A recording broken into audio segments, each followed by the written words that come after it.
नमस्कार। UGC net की श्रृंखला में अगले वीडियो के साथ हम आप लोगों के बीच में आ गए हैं। पहला वीडियो आप लोगों के बीच में 15 प्रश्नों के साथ हमने रखा था, जिसके अंदर अरविंद घोष से संबंधित बनने वाले सारे क्वेश्चंस को हमने आपके बीच में रखा था। आज के इस वीडियो में हम जॉन लॉक से संबंधित सारे प्रश्नों को रखने का प्रयास करेंगे। जॉन लॉक के विचार क्या हैं, जॉन लॉक की किताबें क्या है, जॉन लॉक के आइडियाज क्या हैं। तो जॉन लॉक से संबंधित जितने भी महत्वपूर्ण क्वेश्चन हैं वो आज के इस वीडियो के माध्यम से आप लोगों के लिए कवर हो जाएंगे। ये वीडियो आप लोगों के यूजीसी नेट के साथ पीजीटी, टीजीटी, डीयूईटी और असिस्टेंट प्रोफेसर जो स्टेट पीसीएस में बनते हैं उन सब के लिए आप लोगों के लिए बहुत ज़रूरी है। इसलिए मुझे उम्मीद है कि आप इसको देखोगे और अच्छे से समझने का प्रयास करोगे। वीडियो की शुरुआत करते हैं उससे पहले हमें आपको कल एक क्वेश्चन दिया था, वो आपके समक्ष है कि निम्नलिखित में से किसने अरविंदो को देशभक्ति के कवि, राष्ट्रवाद के ऋषि और मानवता के प्रेमी के रूप में वर्णित किया था। तो इसका क्वेश्चन आप लोगों को बताना था। तो ये चित्तरंजन दास, CR दास ने कहा था, CR दास ने कहा था। तो इसका आंसर बी हो जाएगा। CR दास ने माननीय श्री अरविंदो जी के लिए यह स्टेटमेंट दिया था। चलो आज के क्वेश्चंस की श्रृंखला करते हैं। पहला क्वेश्चन आपके समक्ष ये रहा। पहले क्वेश्चंस में आप देख पा रहे होंगे जॉन लॉक के बारे में पूछा गया है। कौन सा कथन असत्य है, गलत है?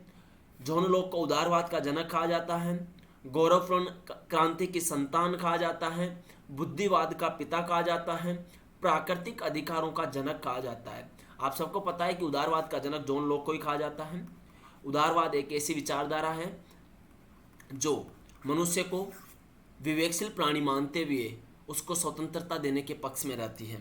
तो उदारवाद के जनक इनको कहा जाता है। गौरवपूर्ण क्रांति, इंग्लैंड की गौरवपूर्ण क्रांति से बिल्कुल उनके विचारों की जो हम प्रभावशीलता देखते हैं वह इंग्लैंड की गौरवपूर्ण क्रांति से देखते हैं। प्राकृतिक अधिकारों की बात की थी, संपत्ति, जीवन और स्वतंत्रता। संपत्ति का अधिकार, जीवन जीने का अधिकार, स्वतंत्रता का अधिकार, ये तीन नेचुरल राइट्स है, प्राकृतिक अधिकार हैं। जब उनकी राज्य की संरचना बनती है तो उनमें भी ये इन्हीं बातों को दोहराते हैं। हमने एक वीडियो सामाजिक संविधा का डाला था जिसमें हमने तीन विचारकों को समझाने का प्रयास किया है, वहाँ पर आप लोग इसको अच्छे समझोगे।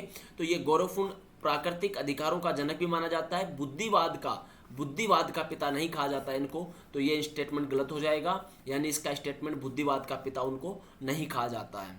अगला क्वेश्चन आपके बीच में है, ये किसने कहा कि लॉक एक महान परंपरा यानी कि लिबरलिज्म का पहला प्रवक्ता है तथा एक महान परंपरा मध्यकाल का अंतिम प्रवक्ता है? क्योंकि मध्यकाल में वह स्वतंत्रताएं नहीं थी।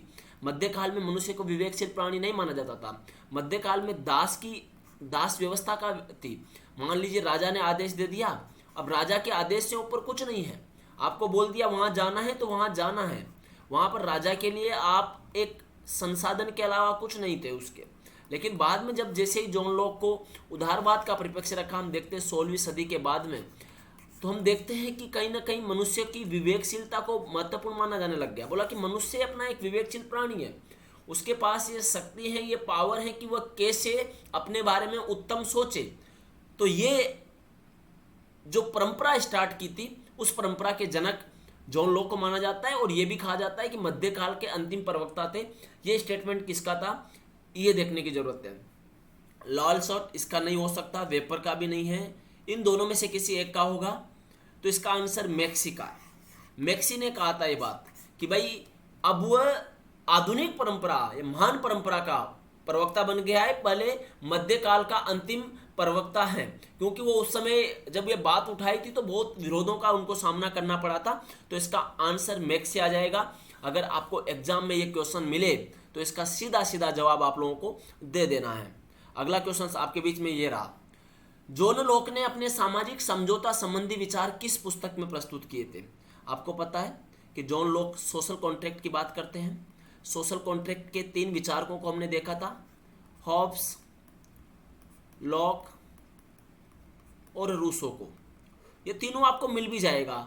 एक सामाजिक संविदा सोशल कॉन्ट्रैक्ट के नाम से एक वीडियो हमारे यूट्यूब चैनल पर रखा होगा, आप वहां जाकर इसको देख सकते हो। बहुत अच्छे से आपकी एक समझ यहाँ पर विकसित होगी।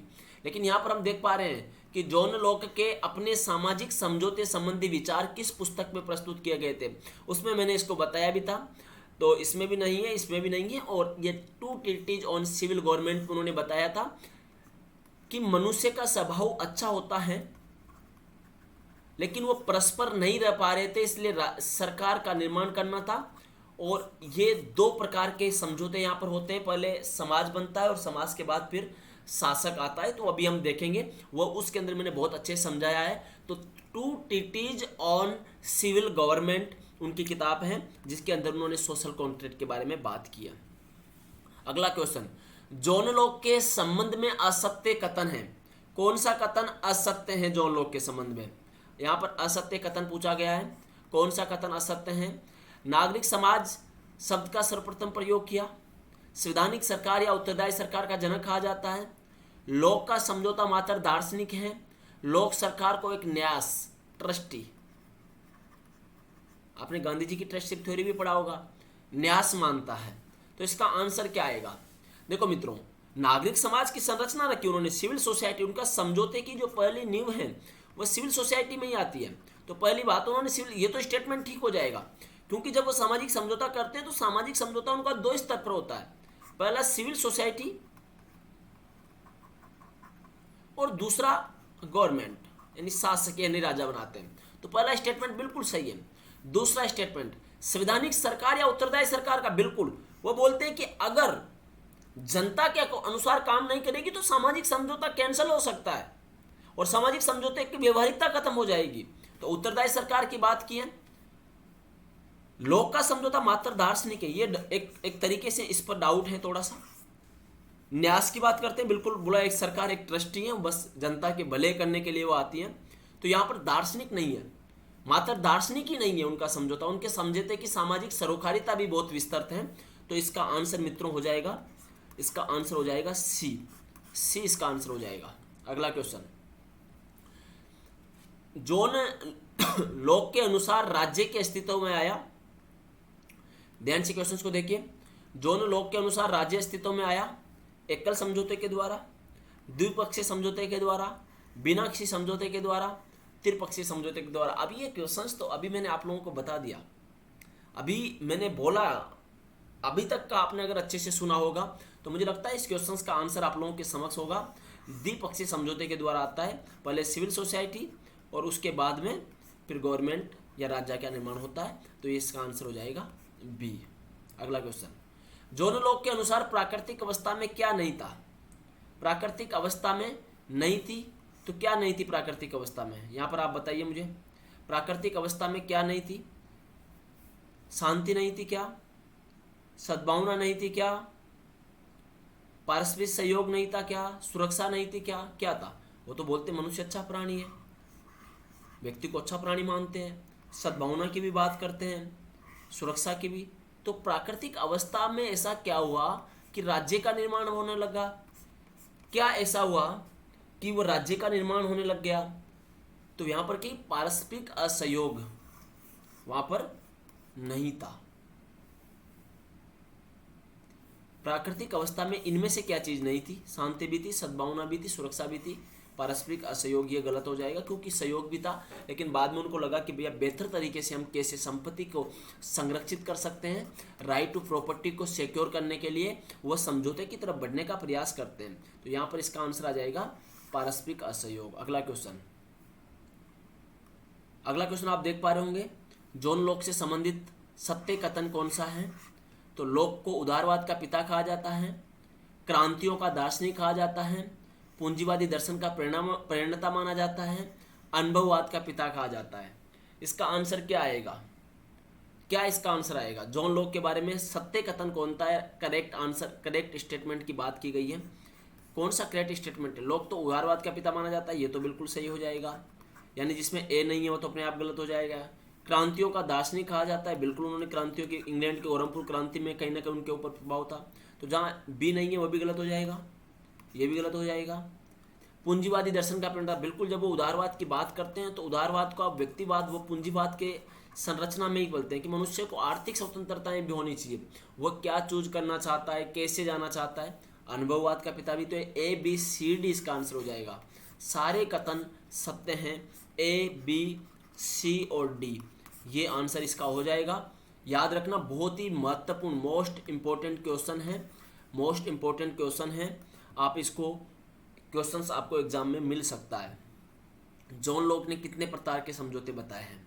अब इसमें आपको बताइए कितने प्रकार के समझौतों की बात की है, कितने प्रकार के समझौते जॉन लॉक ने बताए हैं? 1 2 3 4।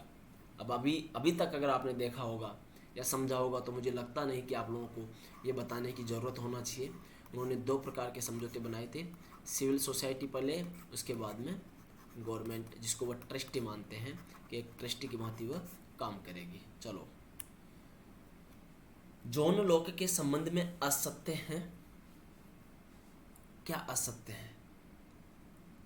यहाँ पर एक क्वेश्चंस हम लोग, कई क्वेश्चंस आपस में, अब आप बताइए जॉन लॉक पे बहुत सारे क्वेश्चन बनाने के लिए बहुत हमारी टीम को काम मेहनत करना पड़ता है, लेकिन इसके कई क्वेश्चंस अगर आप स्टार्ट से सुनते सुनते आओगे तो आपको उसका आंसर अपने आप मिल जाएगा। कौन सा स्टेटमेंट असत्य है? लॉक के अनुसार हमारी आत्मा में कोई जन्मजात प्रत्यय नहीं होता है, सही स्टेटमेंट है। सामान्य बुद्धि का दार्शनिक माना जाता है, बिल्कुल कॉमन सेंस की बात करता है, क्योंकि कॉमन सेंस से ही तो संपत्ति को संरक्षित करने की बात करेगा व्यक्ति, और उसके बाद में फिर वो कैसे स्टेट की तरफ बढ़ता है, स्टेट की तरफ, स्टेट का नेचर। बुद्धिवाद का पिता माना जाता है, ये तो हमने गलत मान ही दिया था कि ये तो नहीं होगा पहले ही। महान परंपरा, तो इसका आंसर सीधा सीधा, अगर आप लोगों को पहले ही क्वेश्चन ध्यान से सुने होंगे तो आपको पता है बुद्धिवाद का पिता उनको नहीं कहा जाता है। चलो अगला क्वेश्चन, जॉन लॉक ने सामाजिक समझौते के संबंध में असत्य है, अनकरेक्ट क्या है? जॉन लॉक ने सामाजिक समझौते के अंतर्गत 2 प्रकार के समझौतों की बात की, बिल्कुल सही है। पहला समझौता नागरिकों के मध्य से राज्य और नागरिक समाज की स्थापना हुई, समझौता स्थायी था, यानी पहला समझौता उनका परमानेंट है। नागरिक समाज की स्थापना होती है, सिविल सोसाइटी की स्थापना होती है नागरिकों और राज्य के बीच में। दूसरा समझौते के द्वारा, क्योंकि यहां से नागरिक समाज ही तो राज्य की संरचना को आगे बढ़ाएगा, और दूसरा समझौता जो होता है वह शासक या सरकार या राजा की उत्पत्ति का समझौता होता है। तो ये देखो, पहला स्टेटमेंट, 2 प्रकार के समझौते होते हैं। पहला समझौता नागरिकों के मध्य राज्य नागरिक समाज की स्थापना होती है, समझौता स्थायी है। लॉक के अनुसार समझौता भंग होने पर पुनः प्राकृतिक अवस्था आ जाएगी, यह गलत हो जाएगा। प्राकृतिक अवस्था में क्यों? नागरिक समाज में आ जाएंगे, नागरिक समाज में आकर रुक जाएंगे, प्राकृतिक अवस्था में नहीं आएंगे। और अगला स्टेटमेंट है द्वितीय समझौता नागरिक समाज और शासक के मध्य हुआ, इससे सरकार की स्थापना हुई, यह अस्थायी होता है। यानी 2 तरीके के समझौतों की बात की है दोस्तों, देखो समझ लेना। 2 समझौतों की बात हुई है, एक स्थायी समझौता, सिविल सोसाइटी और स्टेट। अस्थायी समझौता,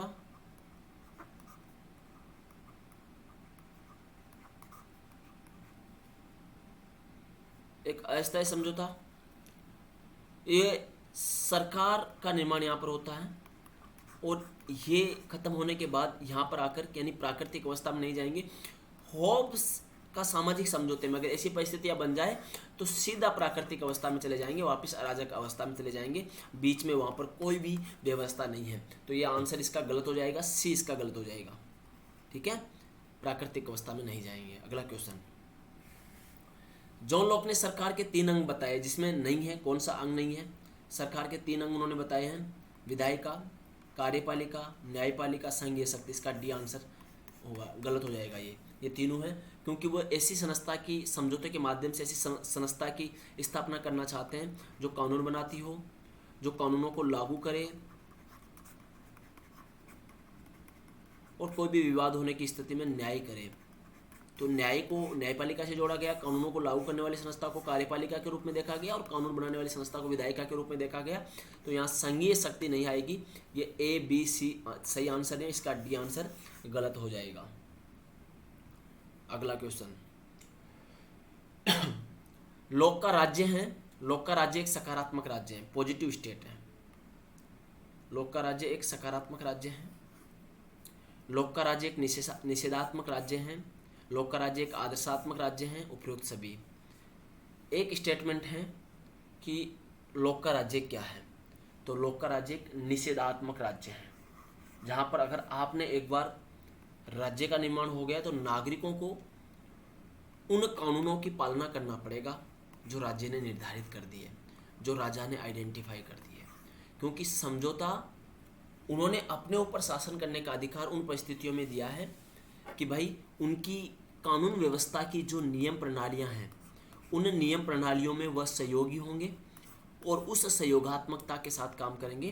तो याद रखना निषेधात्मक राज्य हैं, ये इसका आंसर हो जाएगा बी। अगला क्वेश्चन, लोक के अनुसार निम्नलिखित में से कौन सा कथन सही है, कौन सा स्टेटमेंट सही है।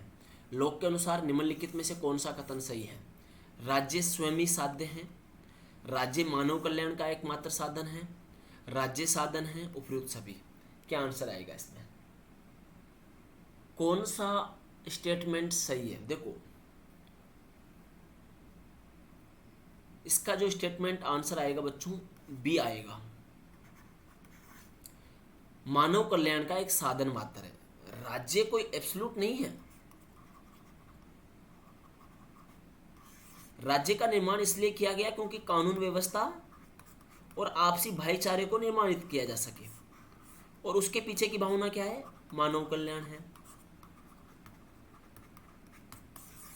साध्य का मतलब होता है अंतिम लक्ष्य,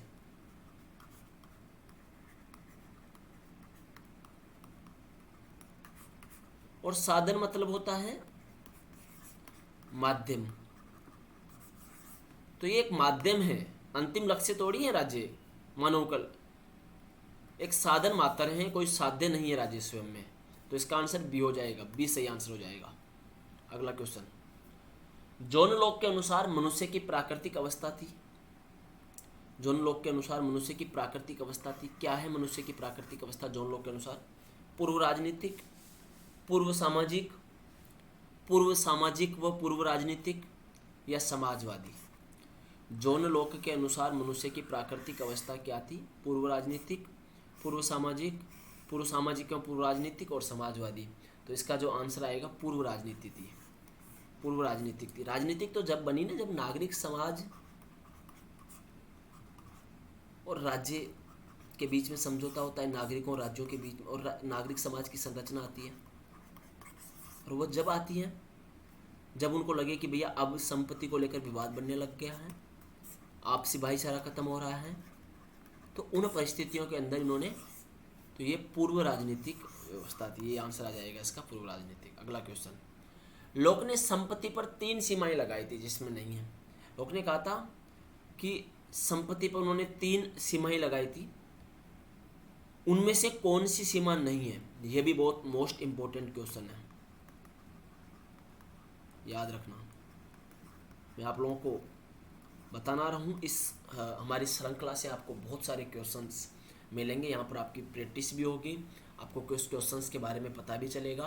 तो मुझे पूरी उम्मीद है कि आप लोग अपना महत्वपूर्ण समय निकालकर इस श्रृंखला को देखने का भी काम कर रहे होंगे, और इससे आपकी एक बेसिक अंडरस्टैंडिंग भी यहाँ पर बनेगी। तो श्रम की सीमा, पर्याप्तता सीमा, उपलब्धता सीमा, विनाश सीमा की कोई बात नहीं। विनाश सीमा की कोई यहाँ पर उन्होंने बात नहीं की। श्रम सीमा की बात की थी, पर्याप्तता सीमा की बात की थी, उपलब्धता सीमा की बात की थी, लेकिन विनाश सीमा की कोई इन्होंने बात नहीं की थी। तो यहाँ पर आंसर आ जाएगा सी। अगला क्वेश्चन, लोक ने मानव प्रकृति कैसी बताई है? लोक ने मानव प्रकृति कैसी बताई है, यानी वो मानव के बारे में क्या कहते हैं? जो उदारवाद को समझा होगा जिन्होंने, वो बेहतर तरीके से इसका जवाब दे सकते हैं। लोक ने मानव प्रकृति को कैसे बताया है?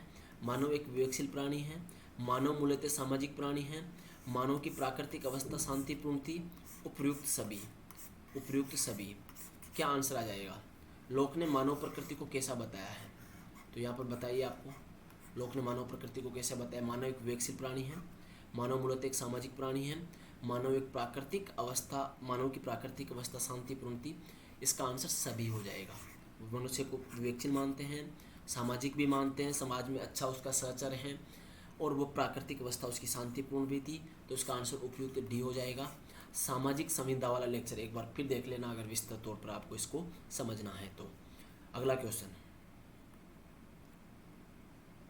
लोक के अनुसार मनुष्य की प्राकृतिक अवस्था कैसी थी? शांति, सद्भावना, पारस्परिक सहायता और रक्षा की अवस्था थी। बिल्कुल, इसका आंसर क्या होगा?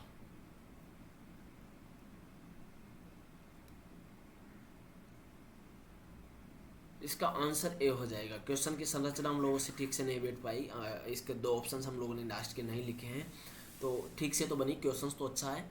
तो अवस्था कैसी थी? तो ये याद रखना, शांति, सद्भावना, पारस्परिक सहायता और रक्षा पर आधारित, तनाव की अवस्था कुछ नहीं थी। तो इसका आंसर एक हो जाएगा। अगला क्वेश्चन, वान ने किस पुस्तक को दो नाली वाली बंदूक कहा है? अब बताइए, ऐसी कौन सी पुस्तक है, कौन सी बुक है जॉन लॉक की, जिसको वाहन ने दो नाली वाली बंदूक कहा है? उम्मीद करता हूं आप लोगों को ये क्वेश्चंस का आंसर पता होगा। Two treatise on civil government, a grammar of politics, a letter of concerning tolerant, किसी को नहीं। तो इसका आंसर आ जाएगा two treatise on civil government.